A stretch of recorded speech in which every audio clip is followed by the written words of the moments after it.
मंगेश शांत झोपला होता. त्या निष्पाप जीवाला या जगाच्या दुःखदायक वास्तवाशी काहीही देणं घेणं नव्हतं. त्याचं विश्व फक्त त्याच्या आईच्या उबदार पदरात सिमटलं होतं. पण शेवंत आतून तुटत चालली होती. तिने मंगेशच्या नाजूक चेहऱ्याकडे बघितलं आणि डोळ्यातून न बोललेले अश्रू ओघळले. याच्यासाठी मी कितीही दुःख, कष्ट आणि यातना सहन करेन, हा विचार तिला पुन्हा उभं राहण्यासाठी बळ देत होता. घामाने तिचं अंग ओलं होतं. कपडे मातीत माखले होते. तरीही तिचे पाय थांबायला तयार नव्हते. हिरवळ नसलेली ओसाड रखरखीत वाट तिला अजूनच भयंकर वाटत होती. वाऱ्याच्या झुळकेने तिच्या भिजलेल्या अंगावरून हलकासा स्पर्श केला, पण तोही तिला संवेदना शून्य वाटला. शेवंता चालत होती, नवी वाट शोधत होती, जगण्यासाठी झगडत होती. पण या वाटेवर तिच्या पावलांचे ठसे मात्र एक वेगळीच कहाणी कोरत होते. संघर्षाची, मातृत्वाच्या अथांग प्रेमाची आणि जीवनासाठी चाललेल्या एका जिद्दी झुंजीची. पायवाट संपत नव्हती. ती अनंत विस्तारलेली होती. कधी निमुळती, कधी दगडधोंड्यांनी भरलेली, तर कधी काट्यांनी वेढलेली. सृष्टीचं विशाल आणि रौद्ररूप तिच्यासमोर ठाम उभं होतं. प्रत्येक क्षणी तिला आव्हान देत होतं. तिच्या मनातला निर्धार त्याहूनही अधिक ठाम होता. रक्ताळलेल्या पावलांनी ती पुढे जात राहिली. मंगेशचं भविष्यच तिचं ध्येय होतं. ती फक्त एक आई नव्हती, तर ती संघर्ष मूर्ती होती. त्या कठीण वाटेवर चालताना शेवंताच्या मनात विचारांचं भयंकर वादळ घोंघावत होतं. आज ती एकटी होती. तिला तिच्या नवऱ्यानी, सासू सासऱ्यांनी आणि जाऊबाईंनी घराबाहेर काढून टाकलं होतं. तिच्या नवऱ्याचे गावातल्या बाईसोबत अनैतिक संबंध होते, हे सत्य तिने उघड केलं होतं. त्याच सत्यासाठी तिला ही शिक्षा भोगावी लागली. हा अन्याय तिच्या हृदयात खोलवर घुसला होता. मनात संतापाच्या, अपमानाच्या, तिरस्काराच्या आणि दुःखाच्या ज्वाळा धगधगत होत्या. शेवंताच्या घरासाठी जीवाचं रान करत होती. जिथे आपुलकी आणि मायेचा वटवृक्ष फुलवायचा प्रयत्न करत होती, तिथेच तिला विषवल्लीसारखं तोडून बाहेर फेकण्यात आलं होतं. त्यामुळे तिच्या अश्रूंमध्ये केवळ वेदना नव्हती, अपमानाच्या जखमांचं रक्त होतं. शेवंताच्या मनात या क्षणी राग होता, वेदना होती, पण त्याहून अधिक एक नव्या आशेची आणि लढाईची ज्योत पेटलेली होती. आयुष्याला नवा मार्ग शोधायचा होता. स्वतःच्या हक्कांसाठी ठाम उभं राहायचं होतं. या निर्दयी अन्यायाला सडेतोड उत्तर द्यायचं होतं. ती एका दृढ, अढळ आणि नव्या प्रवासाच्या दिशेनं चालत निघाली होती. ही वाट तिच्या जीवन संघर्षाचीच होती. खडतर, काटेरी, वेदनांनी भरलेली होती. पण शेवंता त्या काट्यांना आणि यातनांना पायाखाली तुडवत पुढे चालली होती. तिखट दगडांनी तिच्या पायांना रक्तबंबाळ केलं होतं, पण तिच्या अंतःकरणातला चिवटपणा तिची ढाल झाला होता. दुःख तिला झुकवू शकलं नाही, भय तिला मागे खेचू शकलं नाही. डोळ्यात उसळलेल्या संतापाच्या ज्वाळांनी तिला अधिकच खंबीर केलेलं होतं. आता हा संताप दुःख नव्हता, तर लढण्याचं बळ होतं. ती नुसती चालत नव्हती, तर प्रत्येक पावलानं स्वाभिमानाचा, आत्मनिर्भरतेचा, नव्या आशेचा आणि नव्या भविष्याचा पाया रचत होती. शेवंता त्या काटेरी वाटेवरून जाताना एका वादळासारखी भासत होती. तिच्या मनात आता दुःखाचा डोह नव्हता, फक्त अन्यायाला आव्हान देण्याचा निर्धार होता. त्या कठीण वाटेनं चालताना तिच्या स्वप्नांना पुन्हा आकार मिळत होता. ती चालत होती, ती आता तिच्या आयुष्याची शिल्पकार बनली होती. तिच्या अंतर्मनानं तिला सांगितलं की हे सगळं थांबेल, एक दिवस उजाडेल. मंगेशसाठी एक सुंदर जग उभारायचंय, जिथे दुःखाला थारा नसेल. आणि त्या वाटेवर तिच्या पावलांनी दुःखाच्या मातीत आशेचं बीज रोवलेलं होतं. रक्ताळलेले पाय, घामानं भिजलेले कपडे आणि तळमळणारं हृदय. तरीही शेवंता थांबायला तयार नव्हती. प्रत्येक पावलागणिक तिच्या मनात निर्धार अधिक मजबूत होत होता. मंगेशला यातून बाहेर काढायचं. त्याच्या लहानग्या निष्पाप चेहऱ्यात तिला जणू जगण्याचं सार्थक दिसत होतं. तिच्या मनात ठाम विश्वास होता, या काट्यांच्या वाटांवरनं चालायची तयारी असेल तर मखमली वाटा नक्की सापडतील.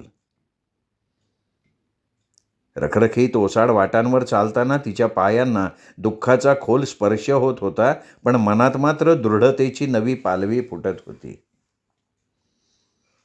माझ्या पावलांनी जिथे रक्ताची रेषा ओढली आहे तिथे एक दिवस फुलांची माळ उमलल्याशिवाय राहणार नाही, ती स्वतःला समजवत होती. मंगेशच्या झोळीतून उमटणाऱ्या कोवळ्या श्वासांचा स्पर्श तिच्या थकलेल्या शरीराला नवसंजीवनी देत होता. त्याचा गोड चेहरा पाहून तिच्या डोळ्यात अश्रू उभे राहिले. दुःखाचे नव्हे, एका आईच्या अतूट प्रेमाचे आणि प्रेरणेचे. हे सगळं काही काळाचं आहे. माझं बाळ मोठं होईल, यशाचं आकाश गाठेल आणि ही दुःख फक्त आठवणीन म्हणून मागे उरतील. ती आशा तिला चालवत होती. न थांबता न मागे वळता ती पुढे जात राहिली. तिच्या डोळ्यात वेदनांची सावली होती, पण त्याच सावलीत उमलणाऱ्या आशेच्या किरणांची सोनेरी धार सुद्धा होती. प्रत्येक पावलागणी काटेरी वाटांवर रक्ताच्या ठिपक्यांसोबत तिच्या निर्धाराची पालवी फुटत होती. ही केवळ जगण्यासाठीची धडपड नव्हती. ही एका आईची अथक प्रेमाची, तिच्या स्वप्नांच्या मशागतीची यात्रा होती. एका अशक्य वाटणाऱ्या स्वप्नाला वास्तवात आणण्यासाठी ती चालत होती. तिच्या पदरात अंधार होता, पण हृदयात उजळ भविष्य होतं. दुःखाच्या वाळवंटातही तिने आनंदाचं हिरवं बेट उभारायचं ठरवलं होतं, जिथे तिच्या लेकराला फक्त आनंद, प्रेम आणि सुखाच्या सरी मिळतील. शेवटी ती थांबली, आकाशाकडे पाहिलं, एक दीर्घ श्वास घेतला. कदाचित हा प्रवास अजून संपलेला नव्हता, पण तिच्या आत एक नवा उगम झाला होता. एका आईच्या बळाचा, तिच्या न संपणाऱ्या धैर्याचा आणि त्या स्वप्नांसाठी, त्या सत्यात उतरवण्यासाठी ती चालत होती. डोळ्यात धुरकटलेलं स्वप्न, ओठांवर न बोललेली वेदना आणि काळजात न विझणारी आशा घेऊन शेवंता चालत राहिली. तिच्या पावलांखाली काटे टोचत होते, तरीही ती थांबली नाही. त्या काट्यांपेक्षा ती वेदना जास्त तीव्र होती, जी काळजाच्या आत खोलवर रुतली होती. त्या वेदनेवर मात करणाऱ्या एका आईच्या प्रेमाचं बळ तिच्या प्रत्येक श्वासात होतं. तिचं शरीर थकलं होतं, पण मन आढळ होतं.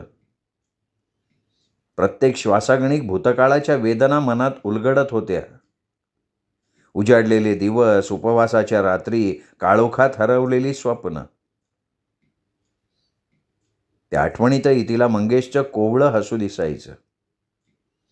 त्याच्या लहानग्या हातांनी गळ्याला मारलेली मिठी आणि त्या स्पर्शात तिला जगण्याचा नवा अर्थ मिळाला. ही पायपीट फक्त जगण्यासाठी नव्हती, ही मंगेशच्या भविष्याची मशागत होती. एका आईच्या असह्य कष्टांची गाथा होती, जिथे तिने स्वतःला झिजवलं तरी चालेल, पण आपल्या लेकराच्या पायाखाली तिला मऊ गवत पसरायचं होतं. दुःखाच्या वाळवंटात तिला आनंदाचं हिरवं बेट शोधायचं होतं, किंवा कदाचित स्वतःच्याच अश्रूंनी ते फुलवायचंही होतं. एका आईसाठी दुःखाचा भार कधीही मोठा नसतो. ती आपल्या लेकराच्या हसऱ्या भविष्यासमोर सर्व वेदना लीलया पेलते. शेवंता चालत राहिली. तिच्या चालण्यात एका नव्या जगाची नांदी होती. एक असं जग जिथे मंगेशसाठी फक्त प्रेम, सुख आणि भरभराट असेल. काळजात कोरलेल्या वेदनेला मागे टाकत ती चालत राहिली. प्रत्येक पावलागणिक त्या वेदनेला ती मातीत गाडत होती. पुढे कुठेतरी आशेचा सूर्य उगवणार होता आणि त्या प्रकाशात तिच्या अश्रूंनाही एक सुंदर अर्थ मिळणार होता. तिच्यासमोर वेदनांचा डोंगर उभा होता, पण मातृत्वाच्या एकट्या पावलांनीही तो ढासळवण्याची ताकद होती. अनेकदा रात्रीच्या अंधारात शेवंताला वाटायचं, मीच का माझ्याच वाट्याला ही वेदना. पण लगेच तिच्यासमोर मंगेशचा निरागस चेहरा चमकायचा. त्या चिमुकल्या डोळ्यातला विश्वास तिला पुन्हा उभं करायचा. त्या लेकराच्या हसऱ्या चेहऱ्यासाठी तिने स्वतःचं दुःख कवटाळलं, स्वतःच्या वेदनांची मैत्री केली. तिच्या ओठांवर शब्द नव्हते, पण हृदयात एकच प्रार्थना होती, माझ्या लेकराला माझ्या दुःखाचा वारा लागू नये. त्याच्या पावलांना काटे टोचू नयेत. त्याच्या भविष्यावर कधी काळं मळभ येऊ नये. ती पुढे चालतच राहिली. तिच्या अश्रूंनी धुळकटलेल्या वाटेवर कुठेतरी तिची स्वप्न उगवली होती. तिचं स्वप्न तिच्या जगण्याचं बळ बनली होती.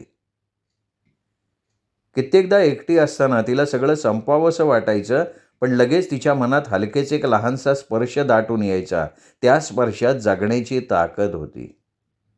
त्या स्पर्शाने तिला पुन्हा उभं केलं होतं. ही फक्त चाल नव्हती, ही एका आईच्या प्रेमाची पराकाष्ठा होती. एका स्त्रीच्या वेदनेतून उमलणाऱ्या शक्तीची साक्ष होती. शेवंता चालत राहिली. पाय दुखत होते, शरीर थकत होतं, पण तिचं मन ते दिवसेंदिवस अधिक दृढ होत चाललं होतं. कारण ती एका नव्या सकाळीकडे निघाली होती. एक अशी सकाळ जिथे तिच्या बाळासाठी फक्त प्रेम असेल, सुख असेल आणि तिच्या आजच्या कष्टांचं उद्याचं सुंदर फळ असेल. ती चालत राहिली. संध्याकाळ गडद सावल्यांचा शालू जमिनीवर पसरवत होती. शेवंता थांबली. तिच्या डोळ्यात अनिश्चिततेची छाया स्पष्ट दिसत होती. तिने आतापर्यंत केलेला प्रवास केवळ शरीराचा नव्हता, तो तिच्या अंतःकरणाच्या खोल तळापर्यंत पोचलेला होता. धौलवल्ली गावाच्या टोकावर एक जुनाट पण भक्तीनं ओथंबलेलं नवला देवीचं मंदिर होतं. मोठ्या पिंपळाच्या सावलीत उभं असलेलं ते पुरातन मंदिर. ते मंदिर गावकऱ्यांसाठी श्रद्धेचं आणि आधाराचं स्थान होतं. मंदिराच्या कळसावर संध्याकाळच्या गार वाऱ्यात हलकेच डोलणारे पक्षी, त्यांची पिसं मंद हवेच्या झुळकेनं हळूवार हालत होती. मंदिराच्या ओट्यावर एक म्हातारी शांत बसलेली होती. शेवंता क्षणभर थांबली. तिला वाटलं तीच या जागेची राखणदार आहे. ती मंद पावलांनी पुढे झाली. मंदिराचा दरवाजा अलगद ढकलला. आतलं वातावरण शांत, थोडंसं गूढ. समईच्या मिणमिणत्या ज्योतींनी त्या अधिकच गहिरेलं होतं. शेवंता आत शिरली, हात जोडले, डोळे मिटले आणि मनातली वेदना देवीसमोर मोकळी केली. तिच्या वेदना शब्दात व्यक्त करता आल्या नाहीत, पण कपाळावरच्या आठ्या आणि डोळ्यातून वाहणारे अश्रू तिच्या दुःखाची साक्ष देत होते. शेवंता त्या गूढ शांततेत देवीच्या साक्षीनं स्वतःलाच शोधत उभी राहिली.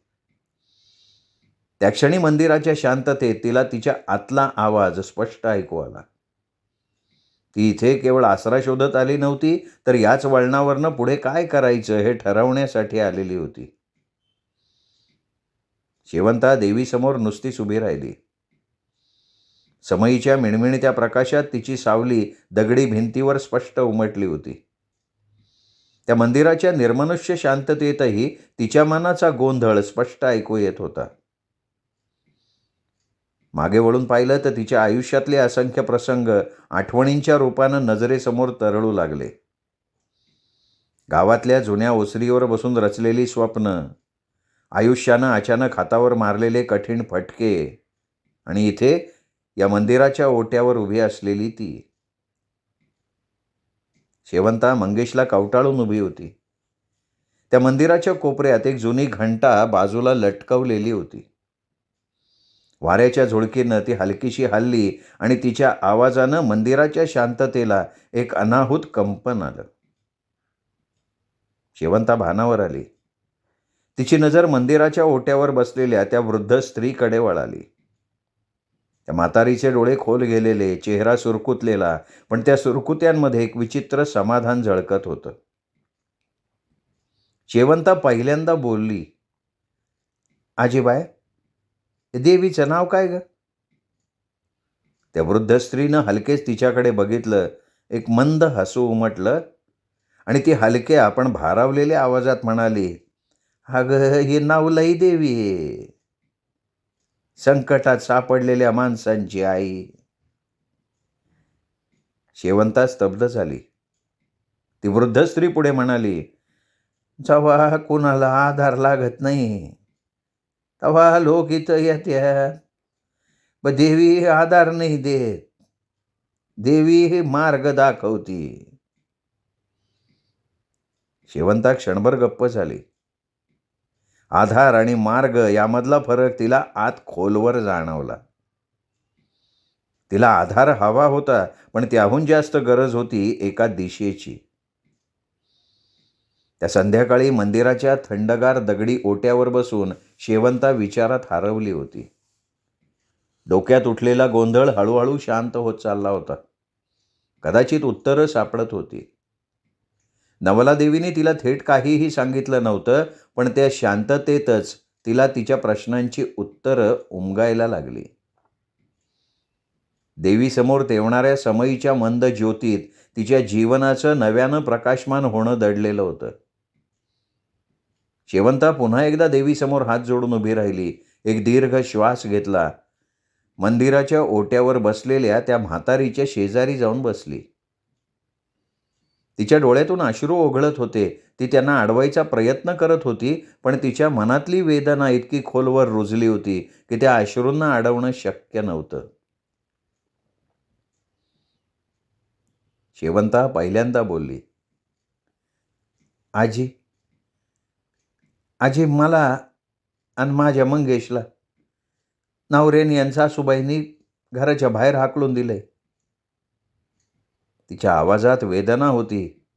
हुंदका दाटून आला. शब्द जड झाले, तरीही ती सांगत राहिली, आजी, मी जिच्यावर इतके दिवस विश्वास ठेवून जगत होते, वावरत होते, त्याच बाईशी आणि गावातल्या एका बाईशी माझ्या नवऱ्याचे अनैतिक संबंध जडले होते. मी ते उघडकीला आणले म्हणून त्यांनी मलाच खोट्या आरोपात गवलं. माझ्यावर नको नको ते घाणेरडे आरोप केले. मला म्हणले माझ्या पायगुणामुळं घरात संकट येतात. आईच्या शब्दावर विश्वास ठेवून नवऱ्याने मलाच घरातनं बाहेर काढलं. आता कुठं जाऊ मी? कोण आहे मला माझं म्हणायला? ती म्हातारी शांत होती. ती शेवंताकडे सहानुभूतीनं पाहत होती. तिच्या डोळ्यात वेदना होती, पण शब्द नव्हते. मंदिरातली समई मंद तेवत होती. त्या मंद प्रकाशातही शेवंता अंधारात वाट शोधत होती. आजी, तुम्ही इथंच राहता का? शेवंता डोळे पुसत विचारत होती. तुमचं कोणी नाही का? म्हातारी हलकेच हसली, पण ते हसू रहस्यमय होतं. त्या हसण्यात वेदनांची वळकटी गुंडाळलेली होती. भूतकाळाची कित्येक गुपितं दडलेली होती. ती हळूच म्हणाली, अगं बाई, माझी वेळ तुझ्यासारखीच होती. मी बी कधी काळी नवऱ्याच्या घरातून बाहेर पडलेली बाई आहे. त्याने मला सोडून दिलं, पण मी स्वतःला नाही सोडलं. त्या शब्दांनी शेवंता अखंड स्तब्ध झाली. ती त्या म्हातारीच्या डोळ्यात पाहायला लागली. त्या डोळ्यात वेदनेच्या खोल जखमा होत्या, पण त्याचवेळी त्या जखमांवर स्वतःच्या धैर्यानं लावलेली फुंकर सुद्धा होती. मग तुम्ही काय केलं आजी? शेवंता हळुवार पुसत होती. त्या म्हातारीच्या उत्तरात शेवंताला स्वतःसाठी नवी वाट दिसणार होती. अगं, मी इथं आली आणि नवला देवीची सेवा स्वीकारली. म्हातारीचा आवाज स्थिर होता, पण शब्दांमध्ये जिवंतपणा होता. ही इथं मंदिरात बसलेली फक्त दगडाची मूर्ती नाहीये ग. ती मंद हसली आणि मंदिरातल्या समईच्या प्रकाशात तिचा कुरवाळलेला चेहरा उजळून निघाला. अगं, संकटात सापडलेल्यांना देवी मार्ग दाखवती. तरीही तिला गारानं घालण्याच्या ऐवजी मी तिची सेवा करायचं ठरवलं. मी इथं आले, मंदिर साफ करायला लागले, भक्तांना मदत करायला लागले. हळूहळू लोक वळखायला लागले. आणि आज कुणालाही मदतीची गरज असली की ते माझ्याकडे येतात. म्हातारीच्या डोळ्यात स्वाभिमान होता. त्याचं शेवंताला आश्चर्य वाटत होतं. ती थोडी पुढे सरसावत म्हणाली, म्हणजे तुम्ही स्वतःचं आयुष्य पुन्हा उभारलं म्हणा की. म्हातारीनी मंद हसत होकार दिला आणि म्हणाली, वय ग, अगं जग आपल्याला टाकून देईन, पण आपण स्वतःला नाही सरायचं. शेवंताच्या हृदयात काहीतरी हललं. त्या शब्दांनी जणू नवसंजीवनी मिळाली. नाहुलाई देवी समोर डोकं टेकवलं की ती कोणाला काही देत नाही. ती फक्त दिशा दाखवती आणि मी ही दिशा निवडली. आता तू ठरव तुला इथून पुढं काय करायचंय ते. म्हातारीने तिच्या डोळ्यात खोल नजर रोखली. तुला इथून पुढं काय करायचंय? शेवंता गप्प झाली. त्या शब्दांनी तिच्या मनात एक नवी जाणीव निर्माण केली होती. हतबलतेला आता कुठेतरी आधार मिळत होता आणि तिच्या पुढच्या वाटचालीचा विचार आकार घेत होता. मंदिराचा आसरा आणि देवीची कृपा. शेवंताच्या मनात दुःखाचा गडद मळभ दाटून आला होता. पण त्या शांत आणि गूढ मंदिराचा आसरा तिला थोडासा दिलासा देत होता. ती मंदिराच्या गेटमधनं आत शिरली. त्या प्रांगणात पाऊल ठेवताच तिला त्या जागेची एक विलक्षण शांतता जाणवली. जणू नवला देवीच्या कृपेनंच मनाला आधार मिळतोय असं तिला राहून राहून वाटत होतं. मंगेशला पोटी घट्ट धरून शेवंता हळूहळू मंदिराच्या पायऱ्या चढू लागली. ती मंदिराच्या गाभाऱ्यात प्रवेश करत होती. आता हेच माझं आश्रयस्थान. मंदिराच्या गाभाऱ्यात पोहोचताच तिचं मन प्रसन्न झालं. त्या कोरीव खांबावर, भिंतींवर नजर फिरवत तिने मंदिराचं सौंदर्य डोळ्यात साठवायला सुरुवात केली. देवीसमोर प्रथमच तिने मंदिराच्या एका कोपऱ्यात आपलं सामान ठेवलं, कमरेला बांधलेली झोळी सोडली आणि मंगेशला अलगद देवीसमोर ठेवलं. तिने कोपरापासून हात जोडले आणि डोळे मिटून नवला देवीचं दर्शन घेतलं. शेवंताचं मन भावनांनी उचंबळून आलं. तिच्या डोळ्यातले अश्रू अनावर झाले. ती ओक्साबोक्शी रडायला लागली. ती बराच वेळ देवीसमोर साकडं घालत होती. ते अश्रू केवळ दुःखाचे नव्हते, तर तिच्या नव्या प्रवासाची सुरुवात करणारे होते. श्रोते हो, तुम्ही ऐकत होतात शरद यशवंत नवाळे लिखित शेवंता या कादंबरीचा आजचा 5वा भाग. या कादंबरीचा 6वा भाग ऐकण्यासाठी उद्या भेटूयात साहित्य पंढरी कथाकथन चॅनलवर. नमस्कार.